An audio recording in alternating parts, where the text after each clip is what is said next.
nggak pernah cerita ini sama siapapun karena orang nggak ada yang tahu. Dulu juga nih kalau gue tanya orang-orang kayak sekarang gitu, ada nggak sih yang pernah tahu gue dulu pacaran sama siapa? Padahal dulu pacar gue yang pertama itu public figure juga. Pada saat itu ngetop juga dia. Nggak ada yang tahu kan? Nggak ketahuan siapapun, nggak ada yang tahu, beritanya juga nggak ada di mana-mana gitu. Wah, ya. Kenapa? Ya karena nyokap gue nempel kemana-mana. Dan kita selalu kelihatan ramean gitu loh. Jadi ya mungkin karena itu juga gitu. Dan ya segitu protektifnya nyokap gue sama gue pada saat itu.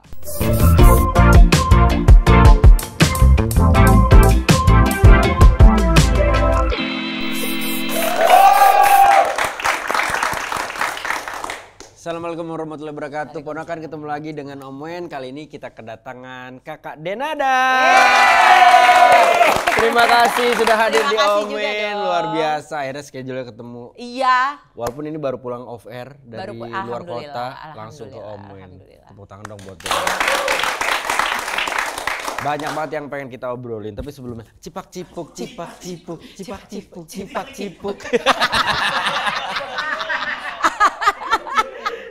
Lagu yang membahana belakangan terakhir-terakhir ini terutama di Lapor Pak karena Komandan Andre ternyata hafal ya. Gerakannya. Dia yang nggak pernah joget, nggak pernah goyang, tiba-tiba sekonyong-konyong tuh adegan terus tiba-tiba cipak cipuk. Kan kalau secara genre kan lumayan berbeda ya Kak? Lumayan beda, iya beda banget. Dari malahan. awal lu karir di dunia musik. Benar, karena kan rap dulu, hip hop. Ya, tapi kalau anak Gen Z sama anak Gen Alpha mah taunya mah Denada goyang dombret kan. Betul. Cuma yang memang lagu Pitik Gemoy itu kita nggak masukin sama sekali rap, nggak masukin unsur hip hopnya. Walaupun sebenarnya yang bikin rapper ya, yang bikin kan J-Flow. J-Flow dan istrinya Ana yang bikin Pitik Gemoy itu. Jadi makanya cara bertuturnya pas lagi di bait itu sebetulnya cara bertuturnya, stylenya rapper, stylenya hip hop, kata-katanya, cara bertuturnya. Cuma memang kita nyanyikan. Itu yang akhirnya membuat aku waktu ngebikin lagu yang baru, si Cuan, aku bilang sama dia, gue kepengen dong ada bait yang bener-bener gue nge-rap gitu. Ini di single terbarunya di yang single Cuan. yang Cuan gitu. Tapi ya memang Pitik Gemoy dengan konsep yang seperti itu mungkin lebih cepet ya nyampenya ke orang juga lebih kena. Kebetulan juga ceritanya juga soal relationship, soal di ghosting apa segala macam. Jadi orang banyak yang relate gitu. Terus Kenapa akhirnya berubah genre? Walaupun lu bilang tadi penciptanya anak hip hop gitu. Iya benar. Sebenarnya kan gue pertama kali nyemplung ke dangdut tuh nggak sengaja. Itu gue lupa di tahun berapa, tapi waktu itu ada sebuah acara, nih gue boleh sebutin nggak TV-nya? Boleh ya. Jadi acara Laris Manis di SCTV dulu. Kalau nggak salah Laris Manis sama ya atau apa ya, pokoknya di SCTV dulu. Produsernya Mas Munir, gue masih inget banget. Dia waktu itu kepengen bikin satu episode di mana itu kan variety show, jadi ada musik-musiknya. Pada saat itu dangdut tuh lagi naik lagi dengan hadirnya segala macam warna baru ya, goyangan-goyangan apa segala macam. Jadi dia bikinlah satu episode itu, dia pengen ngundang bintang tamu dari yang non dangdut, non penyanyi dangdut, tapi semuanya ditantang untuk menyanyi lagu dangdut. Semua lah, ada gue, ada dari aktris juga ada, pokoknya semuanya ini bukan dari dangdut. Pada saat itu lagi ngetop banget lagu Goyang Dombret. Dan gue kan emang dari SMP cinta banget jaipongan. Goyang Dombret tuh kan kayak ada jaipong-jaipongnya gitu. Waktu gue dihubungin, mau gak lo gue tantangin, lo nyanyi di acara gue tapi lo nyanyi dangdut, jangan nge-rap. Gue langsung bilang, oh gue mau, tapi gue punya syarat. Apa? Gue mau ada gendang, gue bilang. Dan gue mau ada satu part di mana gue jaipongan. Dan gue mau lagunya cuma Goyang Dombret. Oke, dia bilang gitu. Nyanyilah gue di situ dan ya namanya gue menganggap itu acara-acara buat seneng-seneng for fun. Jadi gue pun enjoy gitu. Maksudnya pada saat partnya jaipongan, gue jaipongan banget gitu. Terus waktu itu tiba-tiba entah siapa yang menginisiasi, ada yang nyawer gue gitu-gitu. Udah sebenarnya itu just a one time only yang gue tidak berpikiran akan berkelanjutan. Pulang dari acara itu, besokannya itu gue jalan turun dari mobil, tukang parkir, apa segala macam. Itu semua begitu ngelihat gue pasti ngomongnya langsung, ini kan yang dombret nih, dombret. Jadi awalnya dari situ. Terus gue bilang, kok ya udah gue masih anggap lucu-lucuan nih, bercanda. Nggak lama kemudian gue ditelepon lagi sama acara lain. Mau dong Dinada nyanyi juga di tempat kita goyang dombret. Ya gue pikir masih bercandaan nih, masih lucu-lucuan. Nyanyi juga oke lah. Mulailah acara lain bilang mau dong nyanyi lagi dangdut, tapi jangan goyang dombret lagi, bosen kita lagu lain. Ya udah begitu aja. Sampai akhirnya tiba-tiba ada produser yang bilang bikin album dangdut yuk. Terus gue kayak yang gimana. Akhirnya yaudah deh bikin. Gue bikin sampai gue masukin waktu itu ada satu lagu yang gue minta tolong, lagunya dangdut cuma gue minta tolong Mas Iwa yang bikinin. Jadi ada part rapnya gitu di dalamnya. Karena saking gue tuh kayak bingung gitu, gue kepengen gue mau bikin dangdut tapi juga gue gak mau terlalu ninggalin rap gue gitu. Jadi dibuatlah satu lagu yang ada rapnya bikinnya Mas Iwa. Tapi udah abis dari situ akhirnya gue bener-bener nyemplung yang sampai sekarang setiap detiknya, setiap menitnya gue syukuri banget. Karena gue rasa gak banyak musisi yang bisa dapat rejeki ya, dikasih rejeki sama Allah untuk bisa mendapatkan nafkah dan juga mendapatkan ilmu, rezeki ilmu di dua genre yang sangat amat berbeda kayak gini gitu. Betul. Dan buat gue semua ilmu yang gue dapetin di dangdut itu nggak akan pernah gue bisa dapetin dari rap. Gitu. Jadi begitupun sebaliknya sebenarnya. Begitupun sebaliknya gitu. Jadi sampai sekarang gue nggak pernah berani menyebut diri gue penyanyi dangdut karena buat gue jadi penyanyi dangdut tuh skillnya harus ada di level tertentu lah baru pantas lo disebut penyanyi dangdut gitu ya. Tapi gue selalu bilang diri gue rapper yang cinta banget sama musik dangdut gitu sih. Oke. Tapi awal mula lo kan bisa dibilang awal mula kemunculan lo, Kaden kan lo kan bisa dibilang rap satu-satunya mungkin rapper wanita pada saat itu. Betul gak sih? Iya, pada saat itu yang akhirnya bisa, alhamdulillah bisa nembus mainstream ya. Karena sebenarnya rapper cewek waktu itu gak cuma gue sih banyak. Cuma tantangannya waktu itu untuk bisa menembus pasar musik mainstream nasional itu sulit sekali. Dan gue waktu itu alhamdulillah bisa. Mungkin karena dari kompetisi ya jadinya. Oh kompetisi? Dari kompetisi, dulu kan masuknya dari Asia Bagus. Jadi sebenarnya dulu pertama kali kompetisi pertama gue tuh adalah Tenda Mangkal Prambors. Itu dulu kompetisi pertama gue, di mana di situ gue pertama kali ingin membuktikan sama nyokap gue bahwa gue kepengen jadi rapper karena gue bisa. Karena dulu nyokap gue tuh nggak mau gue jadi rapper. Nyokap gue itu sahabat baik sama Ibu Camelia Malik. Camelia Malik itu adalah ibu kedua gue tuh, Ibu Mia. Dan dari dulu Ibu Mia dan nyokap itu selalu bilang sama gue, kan Denada mau jadi penyanyi. Iya. Udah katanya, mau jadi penyanyi apa sih? Aku mau jadi rapper kan, gue bilang gitu. Terus Ibu Mia bilang gini, ngapain jadi rapper? Mendingan jadi penyanyi dangdut kayak Ibu Mia, duitnya banyak. Dan usia berapa tuh? Sorry. Lu masih SMP, gue masih SMP. Terus gue selalu aku tapi mau jadi rapper. Ya masih SMP gimana sih? Yang gue denger juga tiap hari rapper, Tupac, Queen Latifah, TLC gitu kan. Terus jadi gue lagi tergila-gila sama genre itu, gue bilang gak mau, aku mau jadi rapper. Dan nyokap juga akhirnya jadi udah bener kayak Ibu Mia aja gitu-gitu kan. Terus akhirnya gue mendaftarkan diri gue ke kompetisi Tenda Mangkal Prambors waktu itu tanpa nyokap gue tahu. Gue latihan sendiri, gue mempersiapkan sendiri untuk ikut kompetisinya. Gue minta tolong sama teman-teman SMP gue waktu itu untuk jadi dancersnya gitu. Dan pada hari kompetisi itu paginya baru gue bilang sama nyokap gue, "Mah, aku mau mama ikut aku hari ini." Terus dia nanya, "Mau kemana?" "Ikut, pokoknya aku mau mama ikut." Akhirnya dia nemenin gue dan disitulah pertama kali dia ngelihat gue nge-rap di atas panggung. Gitu, karena gue cuma mau nunjukin sama dia bahwa gue bisa loh gitu, gue bisa tuh nge-rap, ini tuh nge-rap, ini tuh yang namanya nge-rap. Dan gue tuh bisa jadi rapper, gue mampu dan gue tuh segini kepengennya jadi rapper gitu. Dan pada saat gue turun dari panggung itu, di situ nyokap gue bilang, "Oh jadi ini segini kepengennya kamu di genre ini," gitu. Terus gue bilang, "Iya," gue bilang gitu. "So please give me your blessing," kayak bolehin dong gue jadi rapper gitu. Dan akhirnya disitulah nyokap mulai support. Tapi untung ya menurut gue, lu di usia lu SMP, lu punya ketertarikan di rap dan lu nggak tergoda sama rayuannya Bunda Camelia Malik untuk terjun ke dangdut. Karena kalau mungkin lu tergoda, mungkin ketika lu ngeluarin single, video klip, pasti lokasinya bukan di lapangan basket. Oh gimana dong? Di atas awan kayak Ayu Ting Ting. Ya kan, zaman itu kan pasti dong video klip kan modelannya kan masih begitu kan. Ya kan terutama dangdut kan masih zaman dulu tuh masih sangat stereotip lah ya. Iya benar. Kalau nggak di villa, iya. Dipakai kayak blue screen atau green screen gitu loh. Di awan-awan. Jadi untuk itu. Iya loh, kalau nggak kayak Ayu Ting Ting. Ayu Ting Ting kan juga mulainya sama kan dari SMP juga, dari zaman sekolah gitu. Tapi gimana lu bisa begitu meyakinkan nyokap lo yang juga seorang penyanyi lah ibaratnya, penyanyi terkenal, ya secara genre juga berbeda gitu, walaupun sama-sama penyanyi gitu.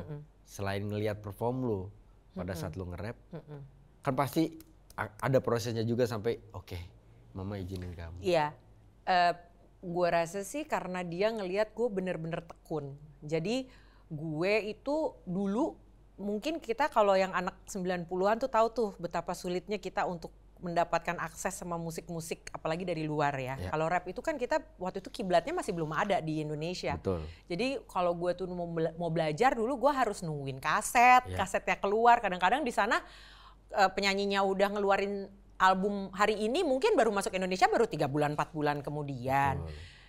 Terus udah gitu susahnya kita dulu tuh juga untuk cari lirik, nggak kayak sekarang kita bisa googling gitu. Nah nyokap tuh ngeliat banget gitu gimana gue tuh tiap hari itu aja yang gue kulik. Gue dengerin, gue pelajari apa sebenarnya isi lagu itu, apa pesan yang mau dia sampein. Jadi awalnya tuh sebenarnya gue tuh suka banget nulis dulu, suka bikin puisi. Jadi pada saat, dan rap dulu tuh agak berbeda sama rap sekarang. Kalau rap dulu tuh sangat amat puitis. Karena kan orang tuh dulu kalau rapper dulu yang diomongin tuh biasanya masalah sosial, masalah ekonomi, masalah politik, rasisme, gitu-gitu kan. Dan gue suka penasaran sebenarnya ini mereka ngomongin apa sih. Ternyata setelah gue dengerin mereka tuh semua sedang berpuisi, protes, marah-marah tapi dengan kata-kata yang puitis gitu ya. Lalu mereka jadikan itu sebuah lagu dengan iringan musik gitu. Jadi sebenarnya mereka sedang berpuisi di mata gue gitu. Nah itu yang membuat gue tuh seneng ngulik dulu. Dan akhirnya gue coba tunjukin lagi ke nyokap bahwa gue bisa bikin lagu rap, gue bisa bikin sendiri gitu. Gue bisa nulis sendiri. Dan gue tunjukin lah sama dia tiap hari dengan latihan-latihan yang gue lakukan hanya untuk show off dalam tanda kutip ke dia bahwa gue serius loh, gue kepengen ini tuh gue serius, gue bener-bener kepengen gitu. Sampai akhirnya gue bisa rayu nyokap gue lagi untuk masukin, coba ikutin gue audisi Asia Bagus. Dan waktu itu gue alhamdulillah masuk Asia Bagus, lolos audisinya, dibawa ke Singapura. Waktu itu ikut kompetisi mingguan, menang, maju ke kompetisi bulanan. Nah pas kompetisi bulanan itu gue dapat nilai nilai rekornya mereka 99 dari 100. Wow. Iya itu kayak rekornya dari awal sampai habis tuh acaranya tuh belum ada yang mecahin 99 dari 100. Alhamdulillah. Nah itu waktu itu gue emang ngebawain lagu Criss Cross. Jadi gue nge-rap lagunya Criss Cross yang jump, make it itu. Itu ada bagian yang emang cepet banget gitu. Ya gue mau show off aja ke nyokap gue. Cuma mau nunjukin sama dia bahwa ih gue bisa loh, ini gue bisa gitu. Barulah abis itu dia benar-benar kayak oke, ya udah ya, lu mau serius di sini. Udah ya, lu jangan mundur, jangan apa. Udah, lu mau di sini gue akan support lo gitu. Dan akhirnya mulailah dari situ dapat tawaran untuk bikin album dan segalanya. Sorry, lu berarti kelahiran tahun berapa kan? 78. 78. Berarti lebih tua Kak Denada daripada gue setahun. Berarti ngalamin yang namanya mixtape dong. Ngalamin dulu. Tapi to be honest ya, Kak Denada memang gue pribadi pun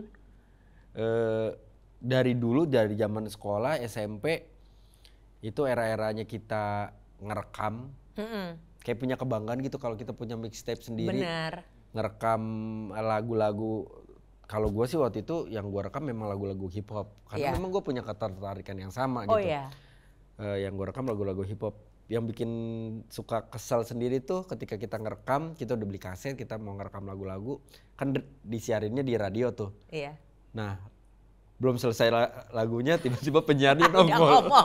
Jadi lagunya tuh nggak lengkap gitu. Itu bete tuh. Kita harus hapus, terus kita harus ibaratnya kita nunggu lagi momentum yang pas emang lagunya bener-bener nggak kepotong gitu. Iya. Tapi tuh menurut gua gimana ya? Bener kalau sekarang kan kayak kita semua serba sangat-sangat dimanjakan. Iya. Lirik ada, lagu lo mau media apapun gampang. Betul. Di sana keluar hari ini ya di sini juga keluar hari ini. Iya, benar. Kalau zaman dulu tuh kayak gua aja pernah ada satu masa SMP gue inget banget. Kita ke planetarium. Oh iya. And then satu kelas gitu, satu angkatan lah. Terus tapi kelas gue tuh gua nggak ngerti ya. Kita tuh pakai baju, lu tau modelan apa? Pasti hip hop gimana? Criss cross. Jadi yang celana dibalik, celana SMP. Jadi itunya di belakang. Iya. Terus sama bajunya juga dibalik. Bener. Jadi kancingnya di belakang. Iya. Wah ilah, kayak berasa keren gitu jalan di planetarium. Zaman dulu. Tapi emang keren itu. Iya. Ya maksudnya zaman dulu. Iya. Kalau kita sekarang lakuin kayaknya diketawain kali ya. Cuma ya segitu memang serunya, makanya gue juga dulu apalagi Iwake keluar, and then Pesta Rap mulai keluar, teman-teman yang lain lah di skena rap lah gitu. Kayak gue ngerasa wih akhirnya Indonesia berasanya ya buat gue ya kayak udah ada yang berhasil mendobrak, apalagi dengan lu lagunya juga bener-bener bisa dinyanyikan sama banyak orang gitu. Bukan yang kayak maaf kayak segmented, orang jadi susah. Iya. Nggak easy listening, nggak gampang untuk diucapin gitu. Betul. Orang pertama yang meyakinkan lu untuk bisa masuk ke dapur rekaman siapa? Nyokap sih. Sebenarnya gue pada saat itu karena kan gue menang dari Asia Bagus itu, gue berarti seharusnya berkesempatan untuk maju ke grand finalnya Asia Bagus di Jepang. Iya. Sebetulnya. Tapi pada saat yang sama gue juga mendapatkan tawaran untuk bikin album. Gitu. Jadi ini gue nggak pernah cerita ke siapa-siapa sebenarnya karena ini sekian lama kita emang dulu keputusan yang lama kita ambilnya dan kita nggak pernah cerita ini ke siapa-siapa, tapi dua pilihan yang diberikan kepada gue itu merupakan dua kesempatan besar. Antara gue pergi grand final di Jepang waktu itu, yang pergi tuh Mbak Krisdayanti itu pergi waktu itu. Gue bisa mendapatkan kesempatan itu dan mungkin membuka jalur karir gue secara internasional. Atau gue stay di Indonesia, gue nggak ngambil kesempatan itu tapi gue bisa bikin album. Permasalahannya kalau gue ikut grand final maka gue secara otomatis akan terikat kontrak dengan mereka. Jadi gue nggak bisa bikin album di Indonesia. Jadi semua project gue setelah itu akan under mereka gitu. Dan itu dua pilihan itu waktu itu kita kayak yang aduh gimana nih. Tapi akhirnya kita putusin. Waktu itu kita alasannya macam-macam lah gitu. Pokoknya bohong aja. Sekolah apa gitu-gitu segala macam lah. Akhirnya kita putusin untuk ambil project bikin album di sini sama Pak Hadi dari HP Record, dan itulah gue dapet kesempatan untuk bikin album dengan lagu di dalamnya itu ada Kujelang Hari dan Sambutlah.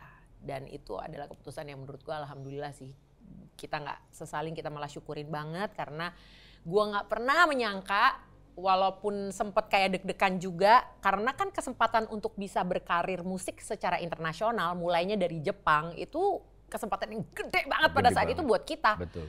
Dulu itu nggak segampang ini loh untuk kita, sekarang aja masih susah kan untuk bisa mendapatkan karir di musik internasional.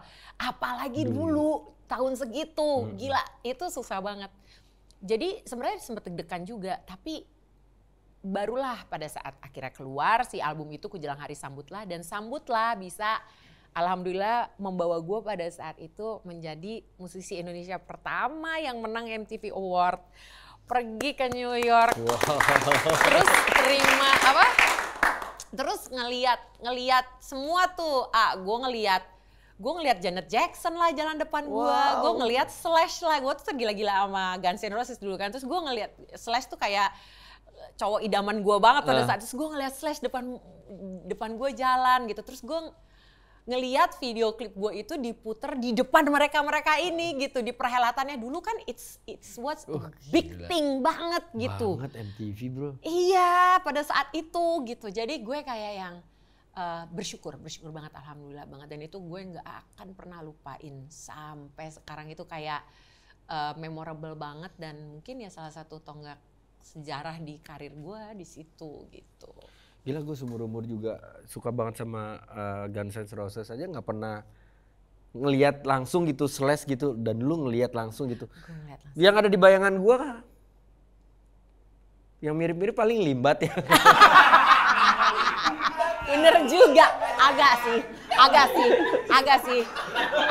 iya bener. Sekarang kan Limbat topinya gitu, kadang-kadang kayak topi-topi gitu. Bener juga.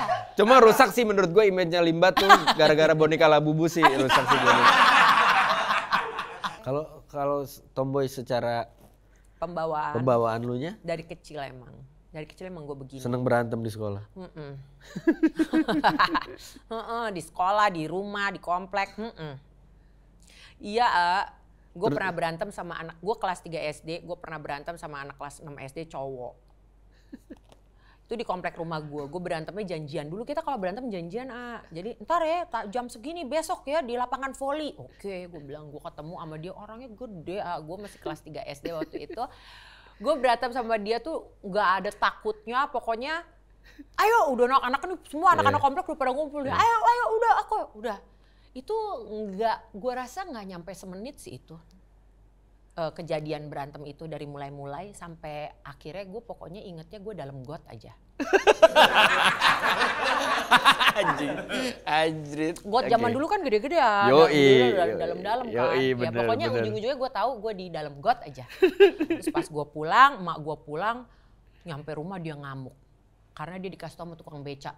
Bu, tadi anaknya berantem di lapangan voli, masuk ke got gitu. Kalau di sekolah sama, semua lu ajakin berantem. Lo termasuk yang siswa biasa-biasa aja atau masuk ke dalam kategori Jagger. Istilahnya tuh kalau kayak di film-film tuh ada yang kelompok cewek-cewek cantik. Oh, enggak, gue nggak pernah masuk di situ. Oke. Enggak, gue bukan termasuk ke geng cewek-cewek cantik itu, enggak, gue nggak ke situ. Gue pokoknya, gue sih nggak pernah nantangin orang, nggak pernah bikin masalah, karena gue selalu ingat nyokap gue selalu bilang gini, jangan pernah jual, tapi kalau ada orang jual, lu beli bayar 2 kali lipat. Nyokap gue selalu ngomong begitu dulu sama gue. Jadinya gue tuh tidak pernah mau memulai masalah, selalu senang untuk menghindari masalah, sebisa mungkin menjauhi perselisihan gitu-gitu gue. Oh pantesan lu kalau lu masuk got karena lawan lu umurnya hampir 2 kali lipat lu kan sebenarnya. Lu kelas 3 dia kelas 6 hampir 2 kali lipat sebenarnya. Kalau laki pula. Tapi untuk urusan asmara zaman-zaman dulu susah gak sih seorang Denada didekati sama pria-pria? Dari zaman sekolah? Dari zaman sekolah enggak sih, yang namanya cinta-cinta monyet ya zaman-zaman mulai SMP udah mulai suka naksir-naksiran, terus SMA naksir-naksiran gitu ya pasti ada. Cuma emang nyokap gue tuh dulu protektif banget, sangat amat protektif. Gue kan anak cewek satu-satunya, adik gue 3 laki semua, dan gue sulung. Jadinya, dan gue tinggal sama nyokap. Jadi nyokap tuh ngejagain gue banget dulu. Gue pergi sama siapa, temen gue siapa. Bahkan sampai akhirnya gue tuh direstui dalam tanda kutip punya pacar. Itu gue kemana-mana pacarannya ada mak gue. Nonton ya ada mak gue. Pergi makan keluar ya ada emak gue. Biar kata nonton ya udah ini mau nonton kan ini malam minggu. Ya udah gak apa-apa nonton aja, mama ikut. Terus cowok lu? Ya mau ngomong apa dia, mau bilang gak mau, mau diselepet. Umur berapa? SMA. Oke.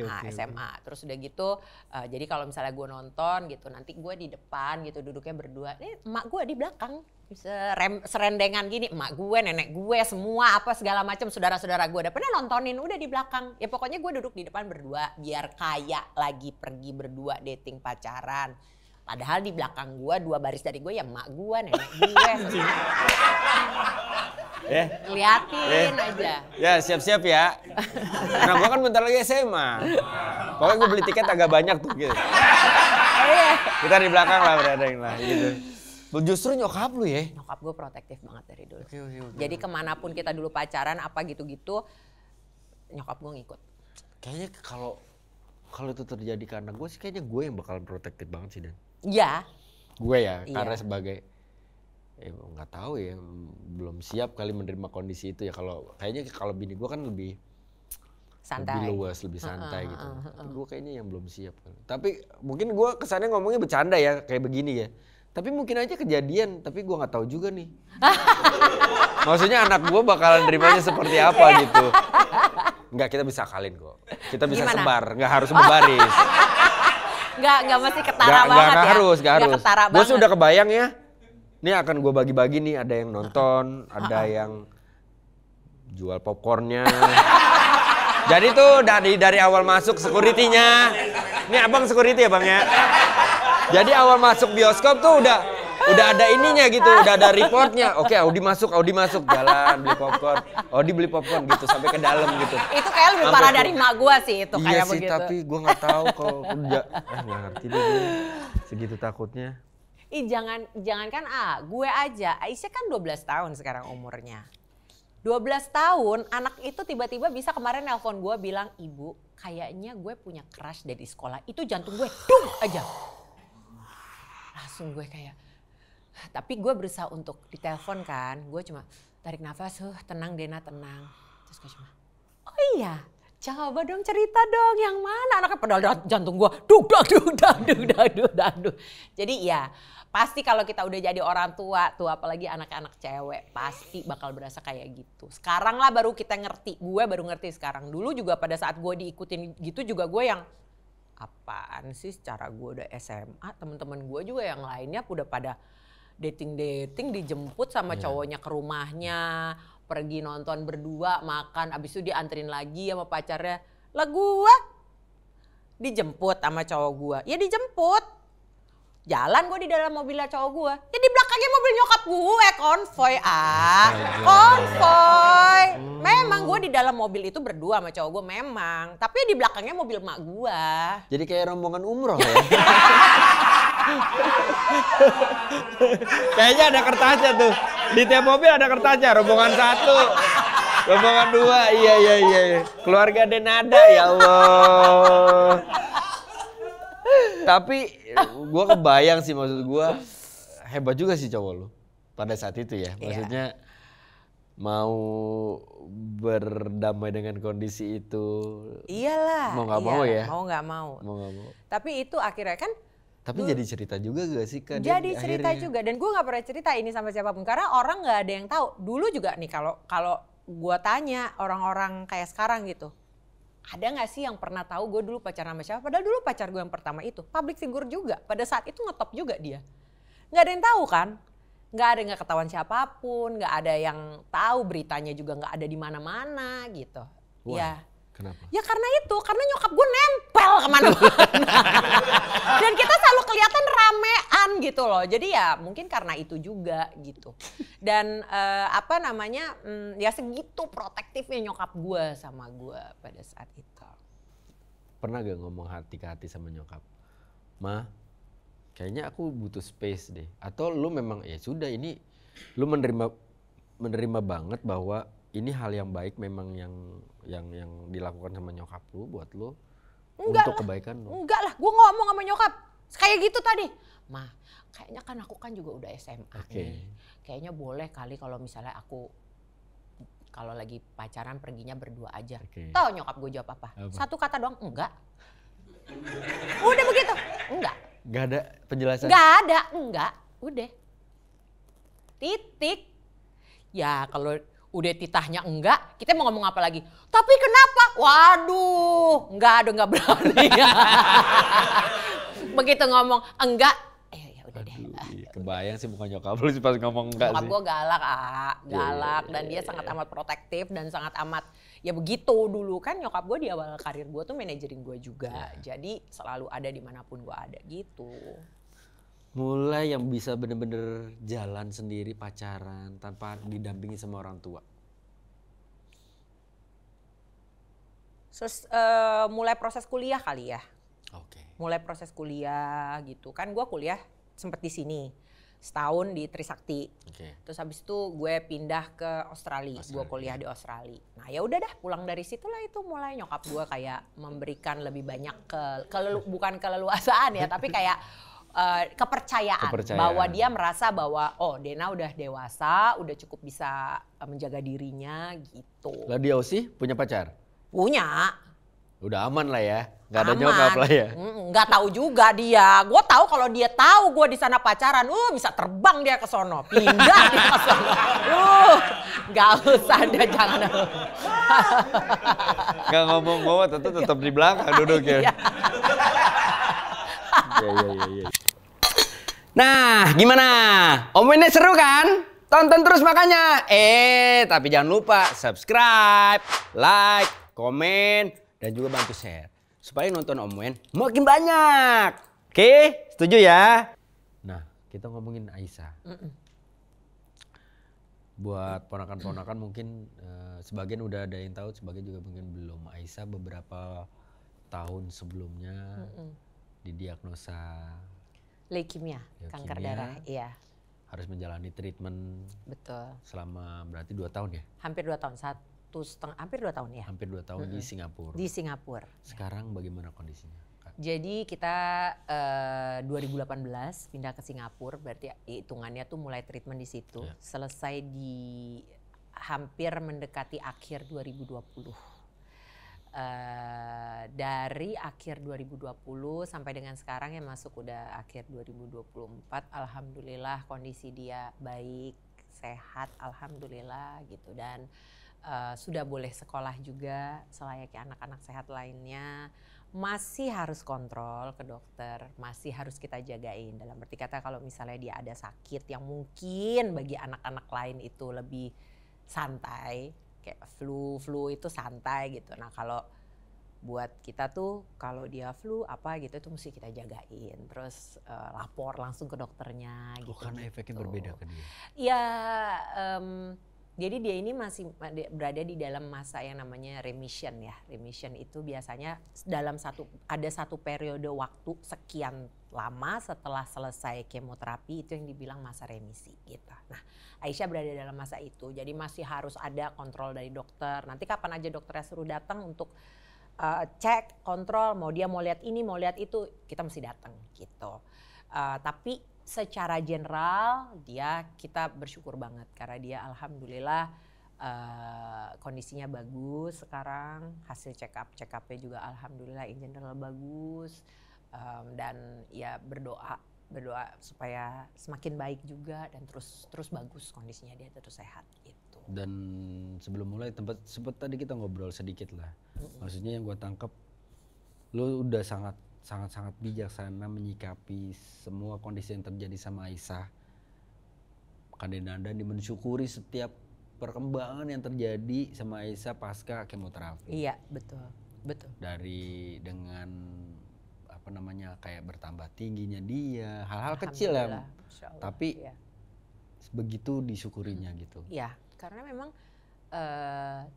gue juga baru tahu bahwa yang namanya kemoterapi itu bukan hanya ada efek sampingnya pada saat dijalani, tapi juga dia memungkinkan ada efek samping yang akan dijalani setelah itu selesai gitu. Jadi pada saat kita ngelihat kan semua tuh dulu kan check up-nya tuh dulu sebulan sekali, terus mulai jadi 2 bulan sekali, jadi 3 bulan sekali, jadi 6 bulan sekali gitu. Nah semua tuh dicek tuh sama dokternya. Dari mulai darah tuh udah pasti darahnya dicek. Terus nanti dia cek tingginya, beratnya. Terus misalnya kalau kita ngelihat gigi bayinya dia tanggal gitu. Terus gigi dewasanya tumbuh. Itu kita alhamdulillah gitu.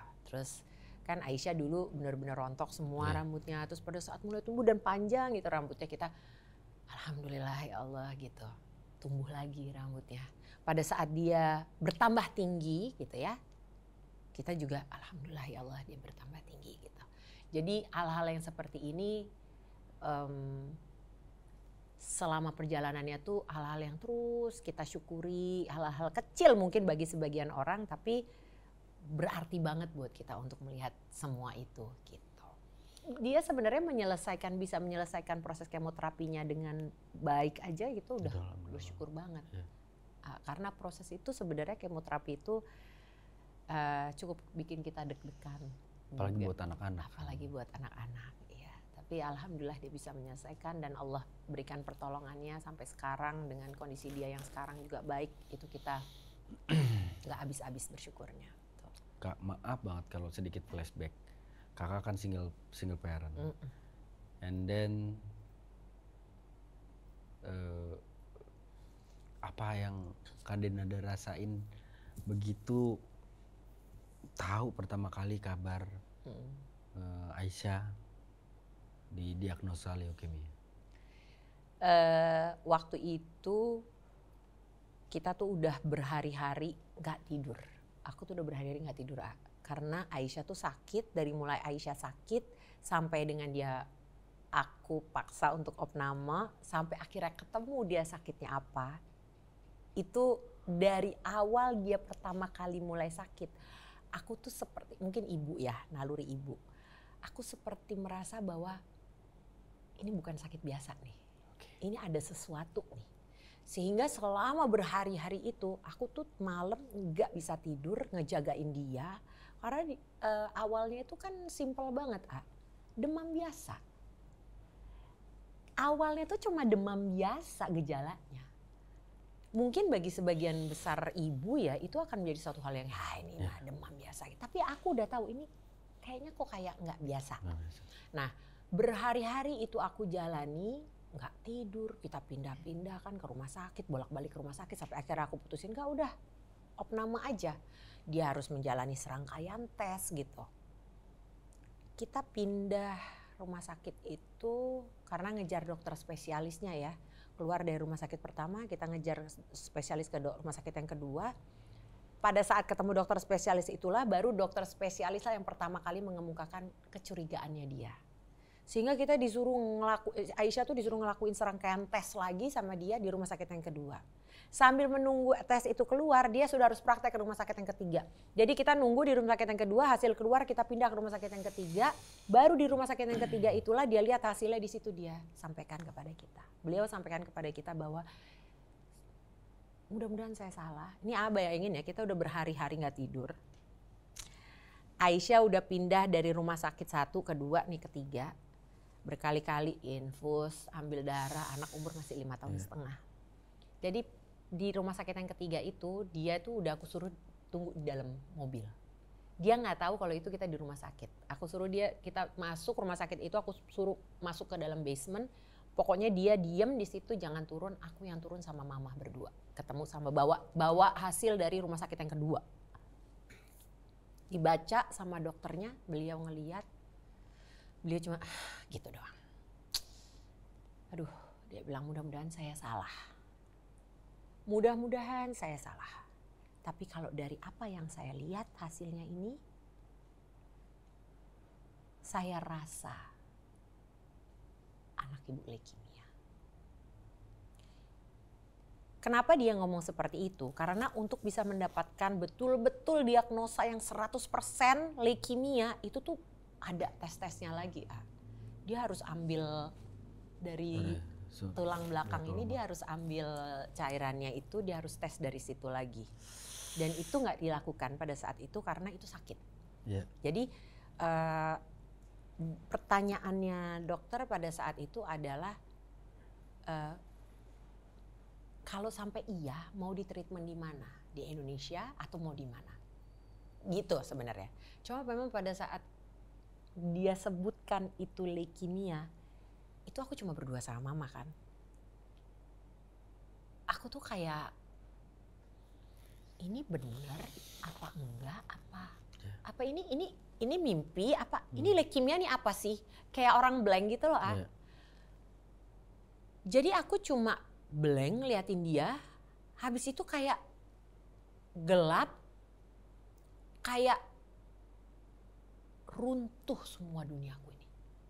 Jadi aku gak bisa ngomong apa-apa, aku aku nggak tahu mesti mikir apa. Aku masih dalam satu, di mentalku tuh masih, ini apa sih gitu. Dan waktu itu aku inget banget mama aku yang pertama kali, dia pegang tangan aku. Dia pegang kenceng tangan aku. Terus dia nangis. Terus aku inget, aku ngeliatin dia cuma tarik nafas. Dia tutup mata, habis itu dia hela nafas, dia buka mata, langsung dia tanya sama dokternya. Jadi kita sekarang harus gimana, Dok? Udah. Aku nggak bisa nyampe ke pertanyaan itu karena itu kayak surreal gitu buat aku. Ini bener apa enggak sih? Ini anak gue beneran, nih dokter bener ngomong kayak gini, gue nggak mimpi gitu. Dan disitulah akhirnya aku kayak pelan-pelan kembalilah ke kehidupan nyata bahwa ini terjadi pada anakku. Ada sedikit dalam hati itu yang bergantung sama kalimat dokter itu, mudah-mudahan saya salah. Sedikit dari hatiku bergantung ke situ. Tapi instingku sebagai seorang ibu pada saat itu entah bagaimana merasa bahwa betul. Kita. Ya. Dan langsung telepon papanya Aisyah, langsung telepon kokonya papanya Aisyah yang kebetulan juga seorang dokter. Jadi mereka komunikasi antara mereka sebagai sesama dokter ya. Dan pertanyaannya pada saat itu adalah mau diteruskan di mana? Kalau sampai benar ini leukemia, mau treatmentnya mau di mana? Mau di Indonesia atau mau di mana? Karena kalau misalnya nih kita orang tua memutuskan, oh enggak, treatmentnya mau di Singapura aja, mendingan tes lanjutannya dilakukan di Singapura. Takutnya dilakukan di sini, dibawa ke Singapura. Di Singapura pasti akan diambil lagi. Ya. Dan itu sakit. Dia harus ditaruh di keadaan sedasi untuk prosedur itu dilakukan. Jadi enggak tidur, tapi enggak juga sadar. Dan itu aku paling sedih kalau ngelihat dia lagi di keadaan itu. Di sedasi itu. Karena dia tidak mempunyai kontrol terhadap diri dia, tapi dia masih sedikit aware dengan sekitar dia. Ya. Jadi, dan itu aku harus ada di sebelahnya dia kan. Aku harus jagain dia, aku harus temenin dia. Ya. Jadi aku lihat tuh semua itu tuh. Pada saat tes itu dilakukan di Singapura, jadi singkat kata kita bawa dia ke Singapura, walaupun proses waktu itu mau bawa ke Singapura itu panjang karena dia trombositnya tuh 30.000 cuma 30.000. Orang harus terbang itu boleh 100.000. Jadi kita harus cari PMI dulu, harus ke PMI, cari donor darah trombosit. Transfusi, udah ditransfusi beberapa kantong, tetap nggak nyampe 100.000, 99.000. Dokter bilang berangkat udah, 99.000 berangkat. Yang penting pokoknya dia harus secepatnya dibawa ke sana. Kalau emang mau di Singapura. Berangkat, nyampe Singapura, aku langsung bilang, dokter, apapun yang harus lakukan sekarang. Saya nggak mau nunda-nunda lagi. Dan disitulah dilakukan itu, pertama kali aku ngelihat dia dilakukan itu. Ngetes ngambil dari belakangnya itu, dan aku lihat tuh semua tuh dari mulai dokternya nyiapin gitu, terus Aisyah dihadapin ke pinggir gitu, terus dia ngeliatin aku, terus kayak dia masih nggak tahu ada apa, dan aku lihat tuh semua apa alat-alatnya dia bagaimana, terus pada saat sedasinya masuk, terus bagaimana dia dari mulai aware sampai dia mulai kehilangan gitu kesadarannya setengah-setengah gitu, terus dia mulai manggil nama aku kayak, ibu kenapa begini, ibu kenapa begini, kok gini gitu. Dan mulai aku lihat dokter melakukan apa prosedur yang harus dilakukan gitu, dan ternyata dia masih bisa rasain sakitnya itu. Bahkan di sedasi itu dia masih bilang sakit. Wah, itu kita sebagai orang tua, hal yang kita inginkan tuh simple, anak kita selalu dalam keadaan yang nyaman, sehat, bahagia, tentram. tercukupi semuanya. Tapi pada saat dia ada di situasi seperti itu dan aku tidak bisa melakukan apa-apa untuk merubahnya, itu menghancurkan aku luar biasa. Karena aku nggak ada yang aku bisa lakukan untuk ngilangin sakitnya dia, nggak ada yang aku bisa lakukan untuk membuat dia nggak merasa seperti itu, nggak ada. Itu harus dilakukan dan aku harus ada di situ untuk menemani dia. Itu satu-satunya yang bisa aku bikin. Jadi pada saat itu aku cuma bisa menguatkan dia, menyamankan dia, cuma bisa merayu-rayu dia, dan aku selalu ngeliat ke dokter gitu, dokter ini gak apa-apa, aku bilang it's okay gitu. Dan mereka di sana masuknya itu kan langsung di klinik yang memang khusus untuk anak-anak pasien kanker ya. Jadi para dokter dan para perawat yang ada di sana, makasih ya, itu adalah mereka udah terbiasa untuk melakukan itu kepada, maksudnya menyamankan kami lah para orang tuanya gitu. Dan mereka bilang gak apa-apa, it's okay, dia bilang gitu, sabar, dia bilang gitu, sabar. Akhirnya langsung diambil pada saat itu langsung masuk rumah sakit juga, dia langsung dirawat di sana.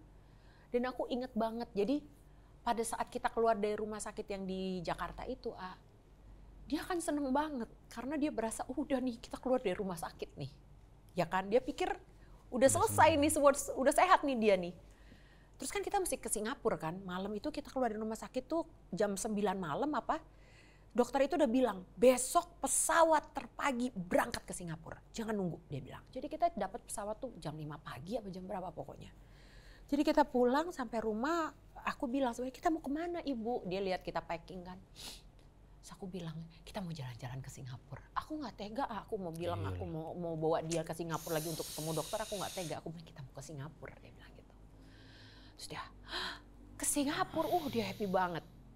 Iya, jadi kita berangkat Singapura, iya. Dan pada saat itu kan aku udah pisah rumah ya sama papanya Aisyah. Jadi aku bilang sama dia dan papa juga akan ikut. Itu dia happy banget karena dia merasa wah, dia nggak pernah lihat bapak dan ibunya bersama-sama lagi, traveling bersama-sama. Tiba-tiba hari itu kita mau traveling ke Singapura bersama-sama.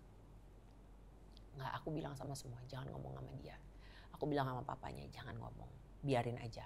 Pokoknya seolah-olah kita mau jalan-jalan. Sampai sana landing langsung kita kan naik taksi langsung ke NUH, ke rumah sakit lagi. Begitu kita berhenti di rumah sakit, dia masih nggak ngerti kita di mana. Begitu dia lihat ada dokter, ada suster, dia lihat hospital tulisannya, nangis dia sama aku. Dia bilang, ibu kenapa bohong? Dia bilang, kita mau ngapain lagi di sini? Dia bilang, nangis dia sekenceng-kencengnya. Tapi ya udahlah. Buat aku pada saat itu lebih baik aku bohong sama dia. Yang penting dia mau ke sana, yang penting dia datang sekian menit, sekian jam aku lihat dia happy mukanya karena dia berasa kita mau jalan-jalan. Buat aku udah deh, yang penting ini rasain dulu. Kamu rasain dulu karena kan dia udah berhari-hari tusuk sana, tusuk sini, dia ngelihat dokter suntik apa segala macem. Dia pun dalam keadaan sakit, nggak nyaman. Jadi aku kepengen dia ngerasain dulu happy-nya kayak orang mau jalan-jalan ke Singapura. Biarin.